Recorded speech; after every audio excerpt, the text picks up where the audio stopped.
Welcome in, everyone, to the It's Official podcast, created by Jeff Siegel, proudly hosted by Jeremy Plonk. We're presented by First Bet and Express Bet, and each week, look at 5 hot topics in horse racing. Not a lot cooking right now, post-Breeders' Cup and into this Thanksgiving week. We're the week before Thanksgiving. A lot of great racing around the country coming up over the holiday next week. As for this week, probably the biggest news in racing on the to-come front would be opening day at Fairgrounds coming up on Thursday this week for the racing meet in New Orleans, which gets underway. Of course, we're not too far away from the extended Oaklawn meeting opening up as well. Tampa Bay Downs just recently opened in South Florida. So a lot cooking in terms of the comings and goings in racing, but in terms of the major stakes races this weekend, it'll be a little bit on the quiet front. Last week was the Claiming Crown at Churchill Downs. Hats off to the blue collar horses. We'll talk about one of those coming up a little bit later in the podcast. But let's get to our 5 hot topics as we do each and every week here on the show. And let's start things off as we typically do with the Goosebump Award winner. Which horse got us most excited last week? Got us out of our chair, got the hair on our arms standing up. Well, it was a filly we hadn't seen in some time. The 3-year-old filly, Shred the Gnar, was back in action in the Chaluki Stakes at Churchill Downs. We hadn't seen her since May, but she said, "I'm back." Side and is asked to quicken now. They're off the turn. Shred the Gnar has turned back the first challenge of One Magic Filly. Heads for the 8th pole, length into half lead. Ragtime rolls up into third. Ragtime's getting into gear late in the final furlong. Shred the Gnar still in front. One Magic Filly's very game, but is still second. Shred the Gnar, no signs of stopping. Shred the Gnar opens up to the wire and scores by nearly 3, defeating One Magic Filly. Ragtime ran on for third, and Impel was fourth.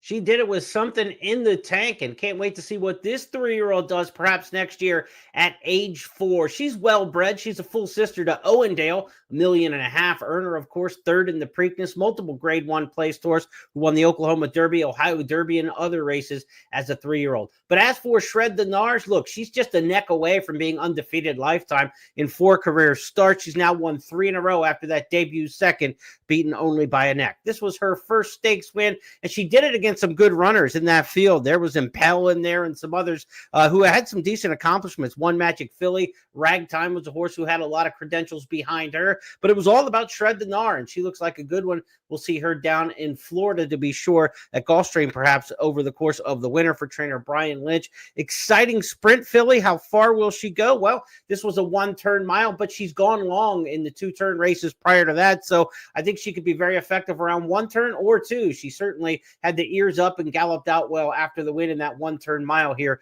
in the Chaluki Stakes at Churchill Downs. Goosebump Award winner this week, Shred the Gnar. Welcome back, and she did it in big-time style.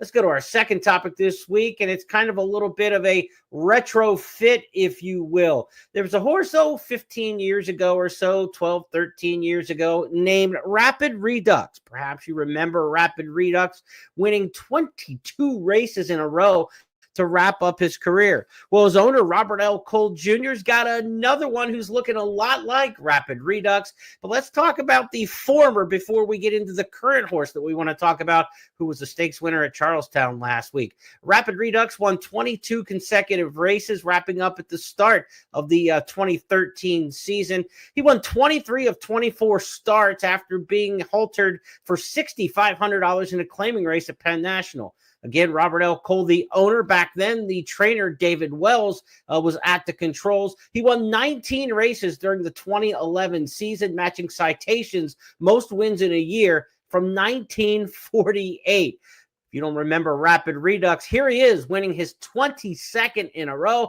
and that earned him a life of retirement at the Old Friends Farm. Furlong and a half left to go to the second wire. J.D. Acosta asking Rapid Redux for a little bit more. Awesome Rhythm came close to him last time. Can he get Rapid Redux this time? A 16th of a mile out. Rapid Redux holding Awesome Rhythm. Rapid Redux digging down. Awesome Rhythm on the outside. The beat goes on. The streak goes on. Rapid Redux, a 22nd consecutive win. That would be his final start. Got a special Eclipse Award for 2011. And again, retired to Old Friends Farm. Look, it wasn't all rags to riches in this story. Of course, David Wells, the trainer of Rapid Redux, a couple years later would end up in prison for race fixing and doping charges at Penn Nationals. So there's always some taint as we look back on the career and the excessive win streak that we saw, the incredible win streak from Rapid Redux. But at the time, he was a starter allowance phenom who fit the conditions. I believe that seven different tracks represented in that 22 race win streak that he pulled off at the end of his career. So, it's not all wine and roses when we look back at the career of Rapid Redux. There's certainly an air of skepticism about the success that he had. Now let's fast forward to last week at Charlestown and back-to-back winner of the Randy Funkhauser Memorial Stakes, Teaching the Release. Back in the high life now for owner Robert L. Cole, Marylander. Robert Cole Jr. has Teach and Release, now in the care of Stephen Murdoch. And this is a horse who just a couple weeks ago won the West Virginia Breeders' Classics, and he is absolutely running roughshod over the West Virginia breds. He's not to the 22 wins in a row kind of streak, but he's running off a similar kind of feel that what we saw with Rapid Redux. He's dominating a division for an owner who's been dominant in the past. Robert Cole Jr. used to have as many as 500 starters in a year. His operation is trimmed back 85, 90%, about 60 starters a year over the past couple seasons. But I'll tell you what, you get some Rapid Redux reflections when you watch Teach and the Release. Let's watch Teach and Release win back-to-back editions of the Funkhauser Memorial last Saturday at Charlestown. Up top, Teach and the Release takes charge and takes over at will. Opens up with powerful strides. Has put 7 links on the field in the blink of an eye after 3 quarters in 1:14 and 4, and he's running off the screen again. Teach and the Release is in charge with a furlong left to go, and he has left the others in the wake of another impressive performance. It's all Teach and the Release, the class of the West Virginia breds, and he's geared down to win it by 6 easy lengths. He was just loping across the finish line. Excellent start, rallied for second, and then late in the game with Ronaldo. Teaching the Release now 15 for 33 lifetime, and just a major improvement over the past couple seasons of racing. He's a West Virginia bred that's going to run off a big win streak. The way it looks, nobody's going to beat him in some time, apparently, when you look at the West Virginia bred state bred ranks. So Teaching the Release, Rapid Redux, a little flashback to 2011, about 14 years ago. Same owner, different trainer, of course, and with what Stephen Murdoch and Robert Cole Jr. are able to do with Teach and Release is something that we see on a regional basis, where sometimes you just get a dominant horse in state bred ranks and they kind of hold that crown for a couple seasons. We'll see how long Teach and Release can kind of run out that kind of huge effort that he's putting up here during the course of 2024 and 2025. Let's go now to our third topic this week on the It's Official podcast. We go from the regional circuits to a look at the Kentucky Oaks Trail, perhaps. John Sadler's been trimming the Oaks branches. Of course, we remember the Breeders' Cup Juvenile Fillies, where his Super Corridora was ever able to beat Bob Baffert's favorite Explorer in that race. 8-1 upset for Super Corridora. Well, it was Sadler back at it again, beating Baffert this past weekend with the 2-year-old fillies on the Oaks Trail. Here's Rivera winning the Desi Arnaz. Around the far turn, Bourbon and Ginger, Hamika and Rivera. They're across the track after a 45.94 half mile, and they're into the stretch in the Desi Arnaz. And it's Rivera to the outside, and Hamika. They're right together, nose to nose, coming to the final furlong. Rivera outside, Hamika down toward the inside. The two of them battle head and head. Rivera and Hamika. Rivera's got a neck in front. Hamika on the inside, trying to stick with her all the way to the wire, but Rivera wins. Takes the Desi Arnaz over Hamika, then Cosmic Heat and Heaven's Bolt.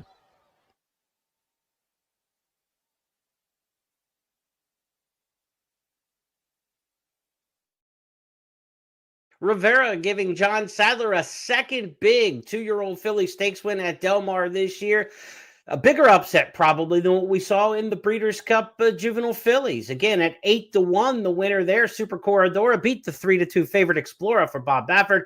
Here, Hamika was 1-5. That's because in the Enokia Stakes, she was able to beat Rivera last time. Rivera flips the script here, and right now, Sadler seems to have the upper hand on Baffert with these 2-year-old fillies. As for Rivera, she's run 4 times in her career. She debuted second behind the aforementioned Explorer, who would go on to the Breeders' Cup Juvenile Fillies as the favorite and end up second in there. She was second in the Enokia Stakes to Hamika, as we talked about, and exacted revenge for that. So now in 4 starts for Rivera, 2 wins, 2 seconds, and really for an $85,000 2-year-old in training purchase, she's really outrun expectations. Super Corredora, certainly a bigger Kentucky Oaks impact probably at this stage of the career, but don't be surprised if Rivera can go a little bit longer. She's by Lexingtonian, not a sire that's going to bring a lot, and as we see at $85,000 in the 2-year-old in training sales, but Lexingtonian could get some distance, so I wouldn't be surprised if Rivera is able to stretch out off the 7/8 win in the Desi Arnaz Stakes. Now, talking 2-year-olds at Del Mar, a little bit of news came out from Brad Free at DRF that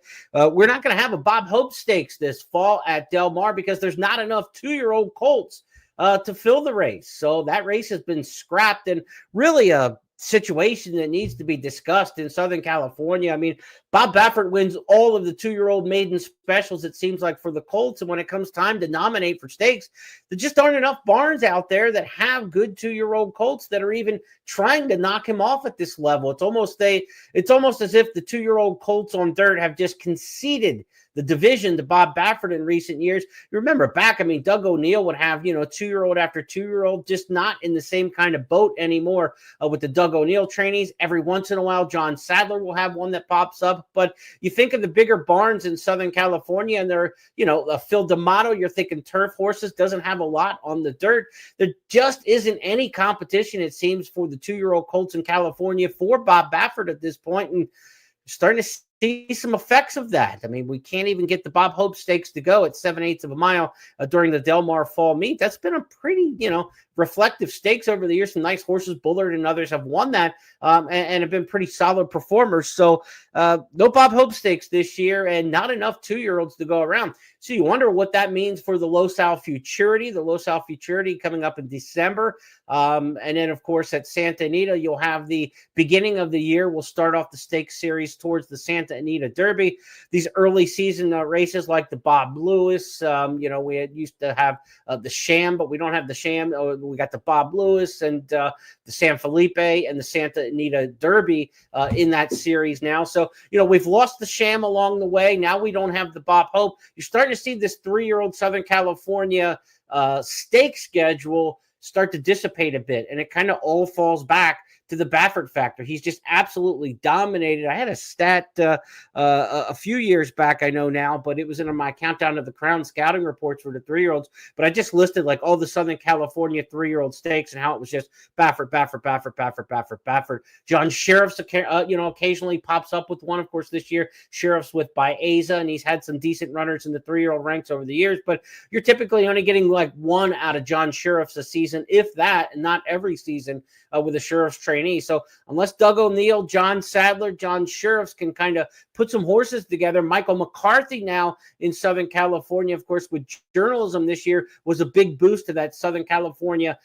depth for sure. And journalism actually rose to the top of the Southern California ranks, winning the Santa Anita Derby. So who's going to step up with the 2-year-old colts turning 3 this year? Do we have a Michael McCarthy runner? Do we have a John Sheriff who can challenge these Bafferts? Right now, nobody can challenge him, and therefore we have no Bob Hope Stakes coming up here at Del Mar for their fall meet. All right, but the topic this week to talk about was certainly the Kentucky Oaks Trail and how John Sadler now has 2 hands to play in there. Super Corredora, winner of the Breeders' Cup Juvenile Fillies, and now he gets another one trimming the Oaks branches with Rivera winning the Desi Arnaz Stakes. go to our fourth topic this week on It's Official. Claiming Crown was last week at Churchill Downs, but it was really an Irad Ortiz festival throughout the course of the racing week. What an iradical week of winning he had last week at Churchill Downs. Check out the numbers. We know he's champion jockey here in the U.S., but he hasn't ridden Churchill Downs consistently throughout his career. He's now bedded down in Kentucky, had an excellent fall meet at Keeneland, and now this Churchill fall meet. What a week he had going into the next to last week of racing. We've got this week and then Thanksgiving week left at Churchill Downs, but last week he started Wednesday off with a 5-win day, won 2 on Thursday, 2 more on Friday, 3 on Saturday on Claiming Crown Day, including 3 Claiming Crown titles, and then 3 on Sunday. For the week, Irad Ortiz won 15 of 42 starts. That's 36% winners. He was 55% in the exacta. If you bet $1 on every one of his horses, you got $1.48 back, a 48% winning ROI. Now, he was 7 for 16 aboard favorites, so that means more winners for Irad. 8 were not favored than were in 7. He won for 14 different trainers last week. Only Brad Cox did he double up with. 14 of the 15 winners, again, for different trainers. He had 3 wins on Claiming Crown Day, including Nation and the Rapid Transit. No other jockey in North America last week had more than 8 wins, 15 for Irad. And here he is, taking Nation on a tour de force. Third on the outside. My Noble Knight comes wide for the stretch drive. Mia Comet's in behind horses. Global Sensation far outside, furlong to go. Nation kicked away quickly. Nation turned back the challengers, opened up by 5 in a matter of strides. My Noble Knight runs up into second, but they're coming down to the finish, and Nation crushed them. Sharp winner was Nation. So the jockey colony in Kentucky certainly in flux in 2025. You had the injury earlier this year to Tyler Gaffleone, who missed significant time, an injury to Brian Hernandez Jr., who has missed significant time, but on the comeback trail now, Brian Hernandez. So great to see him back after the spill he had during the Churchill September meet. Flavian Pratt came in and rode Keeneland exceptionally well, but Pratt is dominating in New York and riding an Aqueduct here in the fall, not riding the Churchill Fall meet. So some of the riders that we saw at Keeneland have gone different ways, are gone by the wayside by injury. Some are now back in action. Gaffleone riding well, but not at the dominant level he was prior to his injury in the spring. But part of that is because of Jose Ortiz's success. We talked about this earlier this year on the podcast. Irad's brother Jose we're talking about here. The big year he had over the winter at Fairgrounds and how that would set him up to be one of the top riders in Kentucky because of that regional movement from winter to spring, summer, and fall. Those Fairgrounds connections and the connections he made business-wise certainly last winter in such a dominant performance that he had as leading rider at Fairgrounds. That bode very well for Jose Ortiz throughout the course of this year. So really the Kentucky Jockey Colony in a lot of swing and a lot of change. And Irad Ortiz riding full-time in Kentucky. He won't ride the Turfway winter meet. He'll go to Florida this winter, but he'll be back in the spring for Keeneland and ride Churchill throughout the year. It's going to be a Florida, Kentucky circuit for Irad Ortiz. And you could just see, no matter what circuit he's on, how strong and dominant he can be in the standings. And a 15-win week last week. Again, no other jockey in North America won more than 8 races last week. So when you rattle off 15 and you do it at probably the premier meet running right now, especially with the cancellations. Del Mar had a cancellation last week. New York had to cancel a bit for windy conditions. I mean, it was all about Irad Ortiz and the dominance that he had in Kentucky last week. Interesting to see as he goes to Florida. The colony in Florida looks like it's going to be a little lighter this year than in some others because some of the top jocks aren't riding Gulfstream this winter. They're going some other places. Oaklawn is picking up some big riders this winter. So we see Joel Rosario heading to Oaklawn to ride for the winner. Luis Saez will head to Oaklawn to ride for the winner. These are guys who probably would have been in that mix in Gulfstream. Some years Rosario has ridden Southern California over the course of the winter. So really, Gulfstream might get a little bit lighter this winter for Irad Ortiz, and the dominance that he's showing in Kentucky here in the fall probably carries over into the spring. Of course, we look for Jose Ortiz back at Fairgrounds as the top rider this winter as well. So again, you're looking at a Gulfstream colony that, say, 3-4 years ago would have included Rosario, would have included Saez, would have included Jose Ortiz. Those guys are headed elsewhere. You get to Florida this winter, it's going to be a very strong, certain winter for Irad Ortiz. And what an iradical week he had riding last week, booting home those 15 winners, 3 of them in the claiming crown. Our fifth and final topic on the podcast this week and each and every week is our Stars of Tomorrow segment. We're looking for 2-year-olds who could be shining next year at 3. We found one on the turf in a turf mile. It was a weekday race last Wednesday at Churchill Downs. The homebred for Helen Alexander, trained by Cherie DeVoe.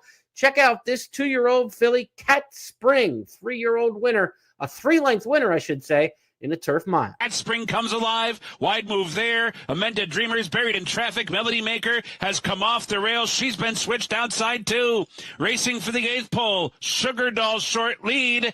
Cat Spring cut loose. And here's Cat Spring up for the lead. Melody Maker finishing with interest. Lost Court is hanging tough. Final 16th. Cat Spring goes clear by 3, and she will do it.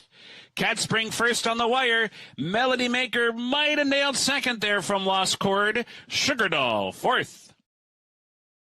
Keep her on your list in the 3-year-old filly turf ranks. Cat Spring, one to watch in here. Of course, She's So Pretty had such a great career for Cherie DeVoe, coming up through the 3-year-old turf filly ranks and had such a massive year this year, almost winning the Breeders' Cup filly and mare turf.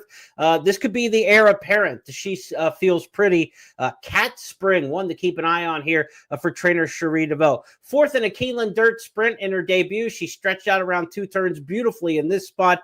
She's where she needs to be. She's by Upstart, and she's a half to Golden Afternoon, horse who was in the Bourbon Stakes, was second in the Bourbon, second in the Black Gold, and this year was second in the Grade 1 Franklin Simpson Stakes on the turf at Kentucky Downs, won the Tom Ridge at Presque Isle. So a half-sister to a really nice one. This one by Upstart. Cat Spring, again, the half to Golden Afternoon, second in Grade 1 company on the turf this year. It's a 3-year-old. Could be a Grade 1 kind of outlook for Cat Spring next year in the 3-year-old filly ranks. Maybe we'll see her in some of those big stakes races on the NYRA circuit with that good 3-year-old filly turf series they've got.